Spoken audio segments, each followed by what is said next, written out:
사랑하는 여러분, 신앙생활을 오래 하다 보면 마음 한켠에서 이런 생각이 올라올 때가 있습니다. 믿음이 있으면 좀 편해져야 하는 거 아닌가? 왜 나는 이렇게 힘들지? 무릎이 아파서 교회도 마음대로 못 나가고, 자식들은 바쁘다고 연락도 뜸하고, 병원비 걱정에 잠 못 이루는 밤이 있습니다.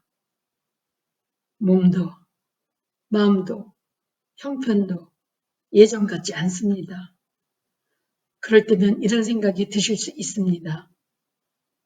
아, 내가 믿음이 부족한 건가? 내 기도가 부족한 건가? 그런데 오늘 성경에 나오는 데살로니가 교회 성도들도 마찬가지였습니다. 믿음 때문에 핍박을 받고 가족에게 외면당하고 경제적으로도 어려운 처지였습니다. 그럼에도 불구하고 그들의 믿음은 꺼지지 않았습니다. 오히려 더 빛났습니다. 오늘 말씀을 통해 환난 속에서도 흔들리지 않는 믿음의 비결을 함께 찾아가 보겠습니다. 오늘 데살로니가전서 1장 6절에서 10절 말씀을 통해 하나님이 우리에게 건네시는 따뜻한 소망의 음성을 함께 들어보겠습니다.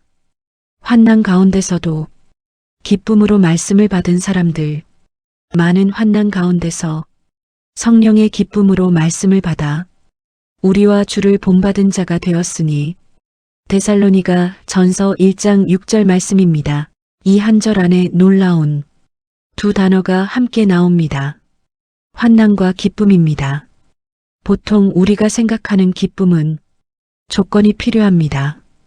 건강해야 기쁘고 자식이 잘 돼야 기쁘고 통장에 돈이 있어야 기쁩니다. 그런데 성경은 전혀 다른 이야기를 합니다.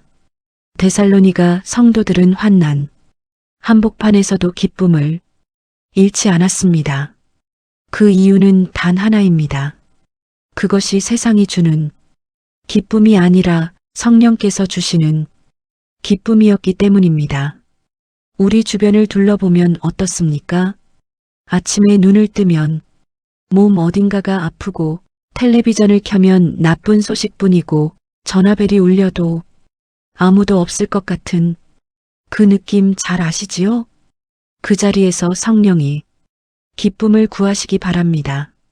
환경이 바뀌기를 기다리는 것이 아니라 환경 한가운데서 하나님께 기쁨을 구하는 것입니다. 병이 있어도 외로워도 형편이 어려워도 하나님이 주시는 기쁨은 빼앗길 수 없습니다. 두 번째 7절과 8절 말씀 믿음은 전염된다.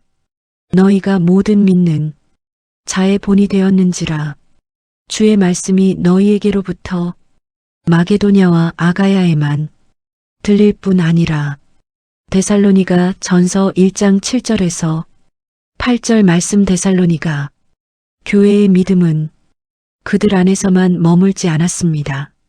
온 지역으로 퍼져나갔습니다. 바울은 말합니다. 내가 굳이 말하지 않아도 사람들이 이미 알더라. 믿음은 말이 아닙니다. 삶으로 드러나는 것입니다. 여러분 생각해 보십시오. 우리 자녀들이 이웃들이 나를 볼 때 어떻게 볼까요? 저분은 정말 믿는 사람이야. 이런 말을 들을 수 있을까요? 교회에서 열심히 봉사하는 것도 중요하지만 집에서 며느리에게, 손주에게, 이웃에게 대하는 내 모습이 바로 본이 됩니다. 좋은 것은 전염됩니다. 진실한 믿음 하나가 가족을 바꾸고 동네를 바꿉니다. 내가 먼저 본이 되는 것, 그것이 가장 강력한 전도입니다.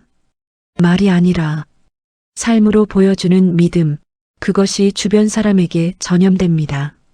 세 번째 말씀 9절 우상을 버리고 하나님께로 돌아오다. 어떻게 우상을 버리고 하나님께로 돌아와서 살아계시고 참되신 하나님을 섬기게 되었는지를 데살로니가전서 1장 9절 말씀 우상이라고 하면 옛날에 돌이나 나무로 만든 신상을 생각하실 수 있습니다.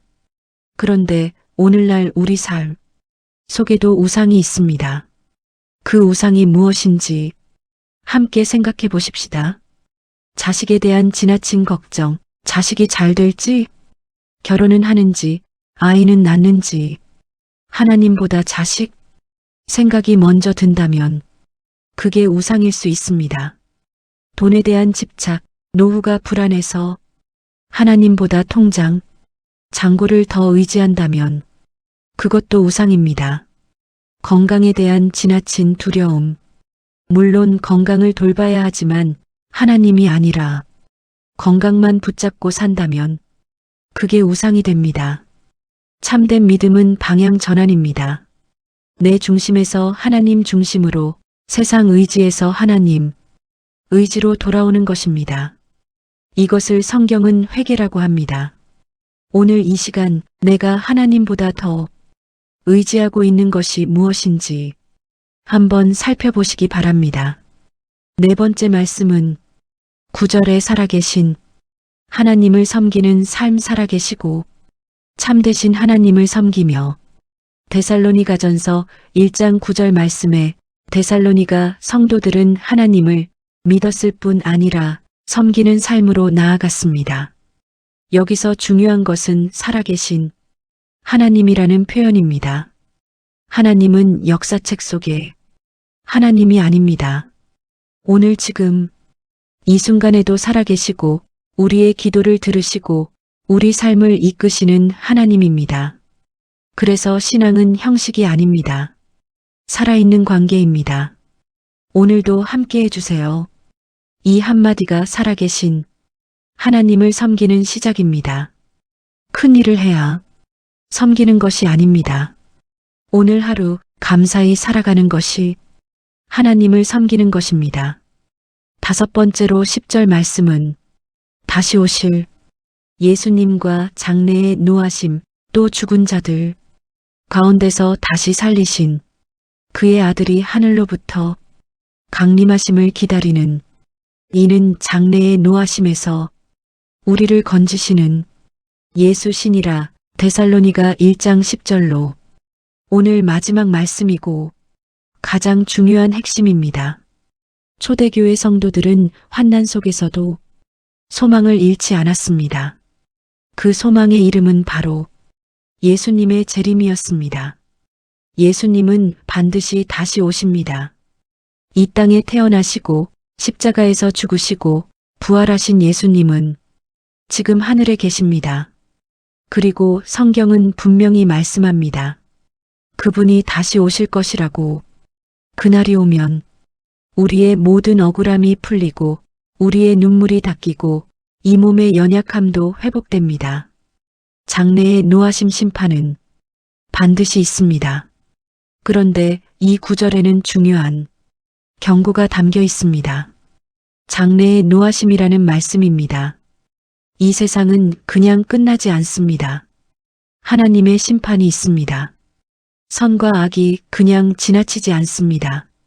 억울하게 당한 것, 잘못된 것, 죄악으로 이루어진 모든 것, 하나님 앞에서 반드시 심판받는 날이 옵니다. 그래서 이 구절의 핵심은 이것입니다. 이는 장래의 노하심에서 우리를 건지시는 예수신이라. 심판은 있습니다. 그러나 예수님을 믿는 사람에게 그 심판은 끝이 아닙니다. 예수님이 우리를 그 노하심에서 건져주십니다. 이것이 바로 복음입니다. 이것이 바로 우리가 두려움이 아니라 소망으로 살아갈 수 있는 이유입니다. 지금 아프시고 힘드신 분, 자녀 걱정의 마음이 무거우신 분, 혼자라서 외로우신 분, 이 말씀이 여러분이 마음에 닿기를 바랍니다. 예수님은 이 땅에 다시 오십니다. 그리고 그날 우리를 장래의 노하심에서 건지시는 분이 바로 그분이십니다. 그 소망이 있기에 오늘 하루도 절망하지 않을 수 있습니다. 예수님의 재림을 기다리는 사람은 오늘을 포기하지 않습니다. 결론. 오늘 말씀 정리.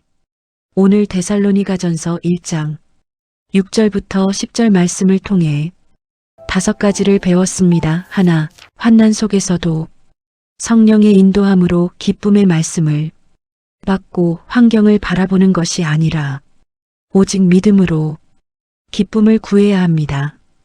둘, 믿음은 전염됩니다. 내 삶이 주변 사람에게 본이 되고 있는지 돌아보아야 합니다. 셋, 하나님보다 더 의지하고 있는 우상이 있다면 오늘 내려놓아야 합니다. 넷, 살아계신 하나님을 매일의 삶 속에서 섬기는 것이 신앙입니다. 5, 예수님은 반드시 다시 오십니다. 그분을 기다리는 소망으로 오늘을 살아가야 합니다. 여러분들도 스스로에게 한번 물어보시기 바랍니다. 나는 지금 환경 때문에 힘든가? 아니면 성령께 기쁨을 구하고 있는가? 내 믿음이 자녀에게, 이웃에게 영향을 주고 있는가? 지금 내 마음에서 하나님보다 더 큰 자리를 차지한 것이 무엇인가? 오늘 하루 살아계신 하나님께 감사와 섬김을 드렸는가? 다시 오실 예수님을 기다리는 소망이 내 가슴 속에 살아있는가? 생각하며 말씀을 맺으려고 합니다. 데살로니가 교회와 그들의 소망은 단지 눈앞에 삶에 머물지 않았습니다. 주님 안에서 재림을 바라보며 구원은 과거의 회심에서 시작되고 현재의 삶에서 실천되며 미래의 소망으로 완성됩니다.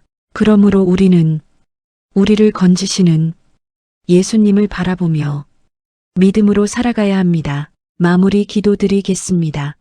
하나님 아버지, 오늘도 이 말씀 앞에 나아올 수 있도록 인도해 주셔서 감사합니다. 몸이 아프고 외롭고 형편이 어려워도 성령의 기쁨을 잃지 않도록 주여 붙잡아 주시옵소서. 내 삶이 주변 사람에게 믿음의 본이 되게 하시고 하나님보다 앞세웠던 모든 것들을 내려놓게 하여 주옵소서.